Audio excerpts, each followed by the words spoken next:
La ilusión criminal. La evolución de la hipnosis forense. Copenhague, Dinamarca, año 1951. Ajá. Un hombre entra a un banco a plena luz del día, no lleva máscara, no pide rehenes, o sea, ni hay negociadores con megáfonos ni nada de eso. A sangre fría, vamos. Exacto. Se acerca al mostrador y, a sangre fría, asesina a balazos al director del banco y al cajero. Madre mía. Y todo esto frente a un montón de testigos presenciales que, claro, no dan crédito a lo que están viendo. La policía actúa rápido y atrapan al tirador, un individuo que se llamaba Palle Hartrup. Y confiesan el acto, ¿no? Al instante. Entrega el arma, se declara el autor material y, bueno, como era de esperar, lo encierran con una condena a cadena perpetua en un centro para psicópatas. Hasta aquí, digamos que parece un crimen brutal, pero policialmente hablando, pues un caso cerrado y de lo más convencional. Eso es lo que parecería. Pero entonces, la historia da un giro que, vamos, parece escrito para una película de ciencia ficción de serie D. Totalmente. Los médicos forenses que examinan a Hartrup sueltan una bomba en los juzgados. Afirman que en el momento exacto de apretar el gatillo, el asesino estaba siendo controlado a distancia. Una locura. Así es. Dicen que actuaba bajo un estado de hipnosis profunda. Y además señalan a un autor intelectual, un hombre llamado Bjørn Schou Nielsen, que durante los disparos estaba tranquilamente sentado a unos 5 kilómetros de distancia. 5 kilómetros, fíjate. Pues sí. Y con esto damos la bienvenida a esta nueva inmersión a fondo. Hoy tenemos sobre la mesa un documento fascinante, el archivo hipnosis.doc.xxx. Un material interesantísimo, la verdad. Nuestra misión hoy es entender cómo este concepto tan loco logró infiltrarse de verdad en los tribunales reales.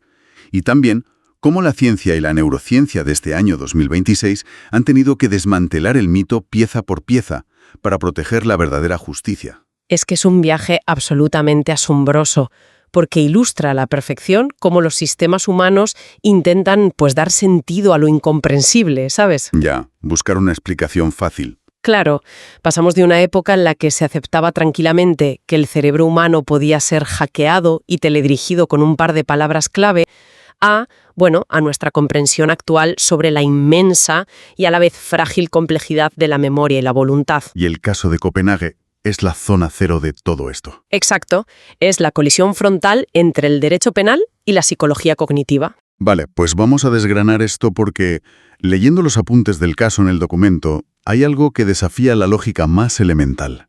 A ver. La justicia danesa de 1951 se enfrentaba a un paradigma completamente nuevo. Y contra todo pronóstico, el tribunal lo compró. Validaron la teoría entera. O sea que se lo creyeron sin más. Sí. Aceptaron que Nielsen, el supuesto hipnotizador, había ejercido una influencia tan profunda que había borrado por completo el libre albedrío de Hartrup. Y lo condenaron también a él, al que estaba a 5 kilómetros. Es increíble. Es decir, estamos hablando de un sistema judicial que aceptó que un ser humano podía ser operado a control remoto. Como si fuera un dron biológico. ¿Un dron humano? ¡Qué buena analogía! Claro. Es que piénsalo, un individuo presiona un botón psicológico a kilómetros de distancia y otro ser humano anula sus instintos más básicos y comete un doble asesinato. Es que suena a magia, no a ciencia. Totalmente. Y la gran pregunta es, ¿cómo es posible que jueces y forenses aceptaran semejante barbaridad científica sin plantearse los mecanismos biológicos detrás de eso? Pues mira, para entender ese fallo garrafal hay que ponerse sí o sí en el contexto de la época. Claro, los años 50. Exacto. A mediados del siglo XX, la psicología forense estaba en una etapa muchísimo menos empírica que la actual. Además, existía una enorme fascinación y a la vez un terror absoluto por los estados alterados de conciencia. Veníamos de las guerras mundiales y todo eso, ¿no? Eso es. Veníamos de un periodo lleno de rumores sobre lavados de cerebro, sueros de la verdad, de la Guerra Fría y demás. Cuando los forenses observaron a Hartrup, Lo que vieron fue a un sujeto extremadamente dócil, altamente sugestionable. Que hablaba de voces y mandatos, según el documento. Ajá. Entonces, la explicación más directa, o sea, la narrativa que encajaba perfectamente con los temores de la sociedad de aquella época, era el trance hipnótico. Se creía a pies juntillas en el concepto de la hipnosis criminal estricta. O sea, la idea de que la hipnosis te convierte en un autómata ciego que no siente ni padece. Exactamente. Un zombi que ignora por completo sus propios principios morales. Pero claro, aquí es donde la ciencia forense de este 2026 entra, digamos, con una pala excavadora a desmontar el mito. Y ya era hora, la verdad. Según la documentación que estamos revisando, no existe un botón de apagado para la moralidad. Ya no compramos la teoría del asesino a control remoto. Ni de broma. De hecho, los informes destacan que es biológicamente imposible chasquear los dedos frente a alguien y obligarle a vaciar un cargador contra un desconocido si eso va en contra de su naturaleza profunda. Claro, es que lo que los neurocientíficos y psicólogos modernos han demostrado es que el instinto de conservación y los límites éticos fundamentales no residen en una capita superficial del cerebro. Que puedas saltarte con un péndulo. Exacto. No se pueden saltar mediante una simple relajación inducida.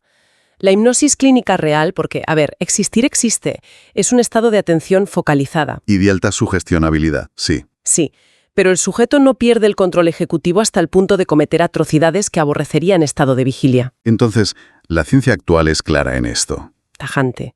El consenso actual de la comunidad científica es que no hay ni una sola evidencia empírica, ni un solo estudio replicable en toda la literatura médica, que demuestre que se puede programar a alguien mediante pura hipnosis para cometer un delito grave en contra de su voluntad. Pero a ver, frena un momento, porque aquí me toca hacer un poco de abogado del diablo, ¿eh? Venga, dispara. Si la hipnosis no funciona como un interruptor mágico que anula la voluntad, algo muy grave tuvo que pasar entre estos dos hombres. O sea, el crimen es real, los cadáveres son reales. Desde luego que sí. Y leyendo los antecedentes en nuestro documento, Nielsen no era un simple conocido que pasaba por allí. La influencia sobre el asesino existió de forma innegable. Sí, hubo influencia, pero el mecanismo fue otro. Claro, porque si eliminamos el péndulo y el trance mágico de la ecuación, lo que queda, y el informe lo dice muy claro, es una dinámica mucho más oscura y terrenal. Hablamos de un historial de dominación psicológica profunda. Ah, claro. Eso lo cambia todo. Hardrup y Nielsen compartieron celda años antes. Hardrup tenía una personalidad extremadamente vulnerable y dependiente, así que no fue un truco de salón. Fue un proceso insidioso de coerción. Lo has definido a la perfección. O sea, no fue un duérmete y mata, fue puro adoctrinamiento. Adoctrinamiento exacto. Lo fascinante aquí es cómo la ciencia de nuestra época ha reevaluado esa aparente magia para revelar las mecánicas reales del abuso psicológico crónico. Que es algo que vemos en otros contextos, ¿verdad? Sí. Vemos dinámicas muy similares en las sectas destructivas, por ejemplo, o en relaciones de violencia doméstica extrema. Se produce una erosión constante de la identidad de la víctima. Un aislamiento sistemático, imagino. Eso es, un aislamiento y una manipulación emocional brutal que se prolonga durante meses o incluso años. Claro, no ocurre en 10 minutos. Para nada. Nielsen no necesitaba poderes telepáticos. Le bastó con identificar a un individuo roto, fomentar una dependencia absoluta y moldear su realidad paso a paso. Madre mía. Y esto nos hace pensar que la justicia de 1951, más que ser simplemente ignorante de la ciencia, pecó de querer buscar una salida fácil, ¿no te parece? Totalmente. Es una observación brillantísima. Da la sensación de que, ante un crimen tan incomprensible, las instituciones preferían encontrar a un supervillano con poderes mentales. O sea, es una narrativa mucho más limpia. Y reconfortante para la sociedad. Exacto. Porque enfrentarse a la realidad de que un ser humano puede ser destruido y reconstruido lentamente mediante el abuso psicológico continuado hasta el punto de convertirlo en un arma, eso es aterrador. Implica aceptar la abrumadora y sucia complejidad de la vulnerabilidad humana social. Es muchísimo más fácil culpar al mago malvado. Es que señala directamente a la necesidad de confort psicológico de las instituciones que comentábamos. Explicar la coerción coercitiva en un estrado tiene tela. Es muy difícil. Tienes que hablar de demasiadas cosas complejas. Claro, Requiere analizar el contexto socioeconómico, el historial de trauma, las sutiles dinámicas de poder en una relación de dependencia. Un trabajo enorme para un jurado. En cambio, la figura del hipnotizador maquiavélico exime a la sociedad de mirar de frente esas miserias. Simplifica el problema a una dicotomía muy básica. El monstruo manipulador y la víctima hechizada. Eso es. Se exageró enormemente el poder de la hipnosis precisamente para no lidiar con la cruda realidad, la de que quebrar la mente de un hombre requiere tiempo, crueldad y, muy a menudo, la inacción de su entorno. Bueno, pues descartamos entonces, y de forma categórica, la hipnosis como esa arma homicida infalible que creían que era a mediados de siglo. Descartadísima. Pero aquí es donde la historia da un giro interesantísimo en el documento, porque la conexión entre la justicia y la hipnosis no terminó con ese rechazo. Todo lo contrario. Ah, no. Fue a peor, en cierto sentido. Una vez que los tribunales y la policía se dieron cuenta de que no podían usar la hipnosis para justificar los crímenes de los acusados, decidieron darle la vuelta a la tortilla. Y usarla a su favor. Exacto. Pensaron, bueno, si no sirve para controlar la mente para hacer el mal, seguro que es la herramienta definitiva para abrirla y sacar información. De repente se convirtió en la panacea. Sí, la hipnosis se convirtió en el suero de la verdad perfecto para testigos y víctimas. Ese fue el segundo gran error conceptual. Y yo estoy convencida de que es el que ha causado más daño sostenido en el tiempo. ¿Por qué lo dices? Porque durante décadas imperó una visión mecanicista del cerebro. Se concebía la mente humana como una gigantesca biblioteca polvorienta o como un disco duro inalterable de cámaras de seguridad. O sea, como si grabáramos todo en vídeo. Exactamente. La asunción era que absolutamente todo lo que vemos, oímos y experimentamos queda grabado de forma prístina en el subconsciente. ¡Qué barbaridad! Siguiendo esa lógica defectuosa, la memoria no se pierde, simplemente se traspapela.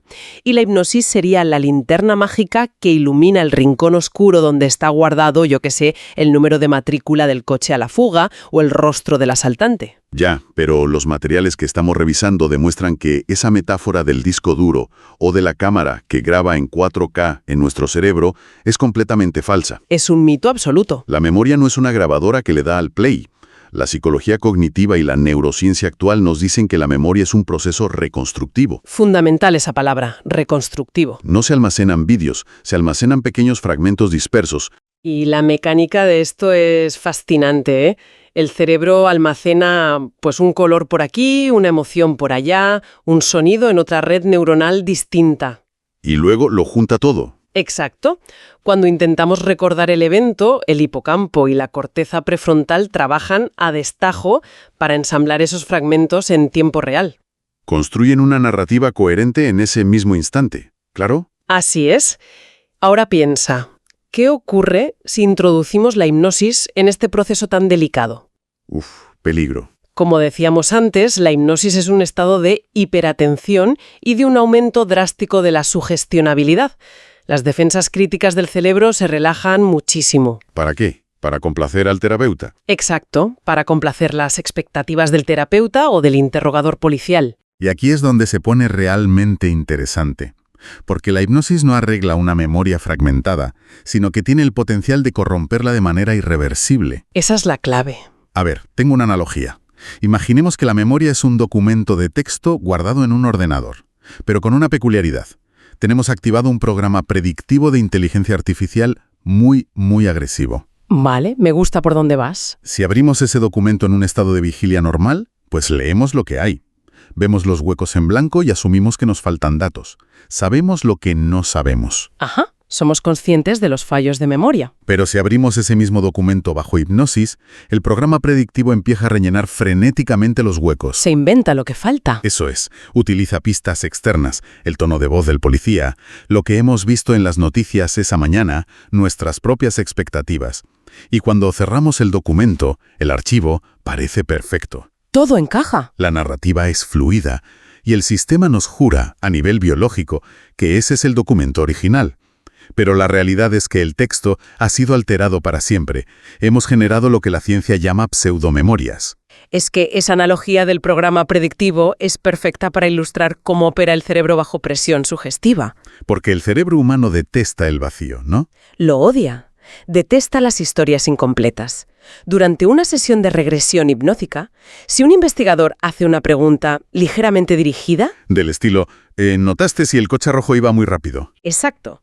El sujeto hipnotizado no solo considerará la pregunta. Su cerebro, que está ansioso por cooperar en ese estado de vulnerabilidad, tomará el concepto coche rojo y lo tejerá en la corteza visual junto con los fragmentos reales de la calle. Creando una imagen mental vívida de la nada. Sí, sí. Y a partir de ese momento, el individuo recordará el coche rojo independientemente de si el coche real era azul, verde o si, fíjate, ni siquiera había un coche en la escena. ¡Qué locura! Pero el informe señala un problema aún más grave que el simple hecho de recordar mal. Sí, hay algo peor. Si solo fuera un error, un testigo dudaría. Pero el mayor peligro probatorio, el verdadero dolor de cabeza para los jueces de hoy en día, es un fenómeno muy documentado en estos textos. La convicción. Eso. Bajo hipnosis, los sujetos no recuerdan más detalles correctos. A veces incluso recuerdan menos, pero experimentan un aumento brutal de su convicción subjetiva. O sea, se llenan de un exceso de confianza absoluto. Y este es el punto crítico de inflexión, sin duda. ¿Cómo funciona esa convicción subjetiva? Pues mira, cuando el cerebro genera esa pseudomemoria bajo relajación profunda, no la etiquetan neurológicamente como fantasía o sueño. No le pone una marca de agua de falso. Que va, la etiqueta con el sello de la certeza absoluta. El sujeto siente el recuerdo tan real como el recuerdo de lo que desayunó esa misma mañana. Se produce una desconexión total entre la precisión objetiva del recuerdo y la confianza emocional en el mismo. Pues eso es escalofriante si lo trasladamos a la sala de un tribunal. Imagina el impacto ante un jurado. Es que es eso. Tienes a un testigo sentado en el estrado. No está mintiendo a propósito. No es un perjuro. Está absoluta y genuinamente convencido, dispuesto a jurar por su vida que vio al acusado cometer el delito. Llora de la emoción al recordarlo y todo. Claro, el jurado empatiza, el juez toma nota, y sin embargo, todo ese recuerdo inquebrantable ha sido implantado sin querer durante una sesión de hipnosis exploratoria semanas atrás. Es trágico. Un testigo que duda es interrogado, pero un testigo rebosante de falsa certeza es un arma de destrucción masiva para la presunción de inocencia. Exactamente. Al final, la justicia depende de la evaluación de la credibilidad, y los humanos somos pésimos diferenciando entre un recuerdo real narrado con convicción y una pseudomemoria narrada con esa misma convicción. Porque se ven exactamente igual desde fuera. Eso es, hemos mandado a inocentes a prisión basándonos en la falsa seguridad que proyectan los testigos hipnotizados. Vaya tela. Es por esto que la ciencia ha tenido que intervenir de manera tan contundente, explicando el cómo y el por qué estas pruebas son auténtico veneno para el sistema legal. Y esto nos conecta directamente con la evolución hacia el rigor en este 2026. Porque al quedar demostrada esta vulnerabilidad extrema de la memoria humana, las consecuencias para la investigación criminal actual han sido implacables. Un giro de 180 grados. Ya no estamos en los años 80, donde un detective usaba un péndulo o una voz pausada para exprimir la mente de un testigo traumatizado. Menos mal. La jurisprudencia moderna ha cortado esto de raíz. Repasando el documento, vemos que muchas jurisdicciones han prohibido de facto el uso de la hipnosis. Le han cerrado las puertas del juzgado de un portazo. Y tiene toda la lógica. Es un claro reflejo de cómo ha madurado la teoría de la prueba contemporánea. Hoy en día la justicia exige un pilar innegociable, que es el principio de contradicción y verificación empírica. Lo que no se puede probar, no sirve. Tal cual. Todo elemento, absolutamente toda prueba que se presente en un juicio tiene que ser susceptible de control de calidad. La defensa tiene que poder analizar de dónde salió esa información y someterla a pruebas objetivas. Y un recuerdo extraído, o más bien, amasado bajo hipnosis, es por definición una caja negra. Exacto. Está construido a base de subjetividad y vulnerabilidad. No puedes hacerle una prueba de ADN a un recuerdo. ¿Ni un análisis balístico a la imaginación? ¿Qué va? Al carecer de cualquier método para separar el hecho histórico de la fantasía inducida, el recuerdo hipnótico pierde todo su valor probatorio. De acuerdo, pero el informe menciona que no ha desaparecido al 100%. Ah, no. Queda un pequeño reducto. Sí, aún se menciona un papel muy modesto, muy de nicho. Dice que en situaciones extraordinarias se permite como una herramienta auxiliar exploratoria. Pero con muchos matices, ¿eh? Claro, es decir, no para extraer pruebas, sino puramente para rebajar el nivel de estrés. Imaginemos a un testigo presencial que está sufriendo un ataque de pánico o un bloqueo por ansiedad extrema y ni siquiera puede articular palabra. En esos casos muy extremos. Se puede utilizar una relajación sugestionada muy controlada simplemente para que la persona recupere el aliento y pueda procesar el estrés. Pero, madre mía, los protocolos que detalla el documento para hacer esto hoy en día son draconianos. Son protocolos de cuarentena absoluta. Y es precisamente porque sabemos lo tóxica que puede ser la contaminación del recuerdo. ¿Qué exigen exactamente ahora? Pues hoy en día, si una fuerza de seguridad decide recurrir a esta relajación sugestiva, exige medidas extremas. Requiere la grabación ininterrumpida de toda la sesión, tanto en audio de alta fidelidad como en vídeo multicámara. ¿Para qué tantas cámaras? Para captar hasta el más mínimo gesto o microexpresión del terapeuta que pudiera interpretarse como sugestión. ¡Ostras! Realizar preguntas cerradas, dirigidas o que incluyan información que no haya sido introducida previamente por el propio testigo. Y supongo que incluso superando todos esos filtros de seguridad, si el testigo relajado de pronto tiene un momento de claridad y dice, recuerdo perfectamente que el asaltante llevaba una cicatriz en el cuello. Ajá. Eso no va a ningún expediente como evidencia directa, ¿verdad? El documento recalca que esto se clasifica estrictamente como una hipótesis de trabajo. Exactamente. La policía no puede ir al juez con la cinta de la sesión y decir, aquí está la prueba. Lo que la policía tiene que hacer es usar ese dato de la cicatriz como una pista, salir a la calle, patear el vecindario y encontrar una cámara de seguridad o un registro médico que demuestre empíricamente que esa cicatriz existe. Esa es la clave. Empírica. La hipnosis en 2026 tiene el mismo valor legal que un chivatajo anónimo. Te dice dónde mirar, pero tienes que encontrar la evidencia dura por ti mismo. Y así es como el sistema legal ha integrado por fin los descubrimientos de la neurociencia. Y el mapeo neuronal moderno ha sido la puntilla final para desmitificar todo esto de una vez por todas. ¿Qué se ve en esos mapeos? Pues mira, cuando observamos el cerebro de un individuo bajo hipnosis a través de escáneres funcionales de alta resolución, no vemos ninguna puerta trasera abriéndose hacia el subconsciente profundo. Nada de portales mágicos. Nada, no hay ningún portal interdimensional donde resida la verdad objetiva y reprimida con mayúsculas. Entonces, ¿qué es lo que pasa ahí dentro? Lo que los neurocientíficos ven en las pantallas es simplemente una alteración en la conectividad normal del cerebro, una intensa actividad en las áreas de focalización de la atención y una disminución en las áreas de evaluación crítica. O sea, solo te concentras más y criticas menos. Exacto. Es una intensificación temporal de procesos psicológicos absolutamente cotidianos. Nos otorga fantasía, no realidad objetiva. Entonces, bueno, ¿qué significa todo esto que hemos repasado hoy? Si intentamos conectar todos los puntos de estos archivos, el mensaje central parece ser una cura de humildad enorme para nuestra especie.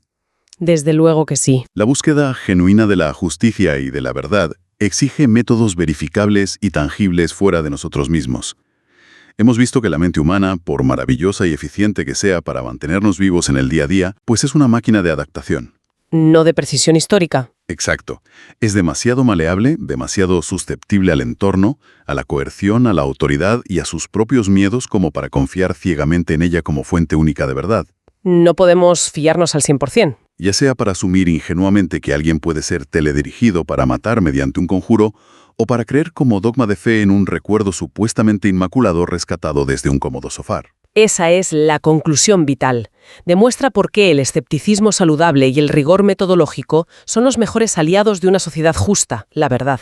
Hace muchísima falta. Vivimos en una era saturada de información constante, donde las narrativas espectaculares que ofrecen respuestas mágicas o simples a problemas increíblemente complejos son, pues, muy seductoras. Es que lo fácil siempre atrae.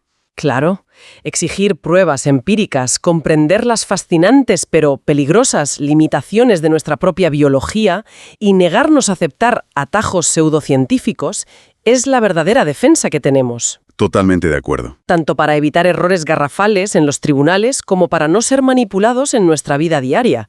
El conocimiento sobre cómo funciona nuestra maquinaria mental es la única vacuna contra la sugestión. Bueno, ha sido un análisis verdaderamente revelador. El viaje de la hipnosis, desde arma homicida de ciencia ficción, pasando por máquina de la verdad falible, hasta quedar reducida a un simple método de relajación clínica bajo vigilancia extrema, pues nos enseña mucho sobre cómo hemos evolucionado. Ha sido un camino largo, sí. Pero, a ver, Antes de dar por terminada esta inmersión, hay un detalle derivado de esta documentación que se queda flotando en el ambiente y que sinceramente hiela un poco la sangre. A ver, cuéntame. Hemos estado hablando de criminales, de testigos y de estados inducidos artificialmente en una sala clínica.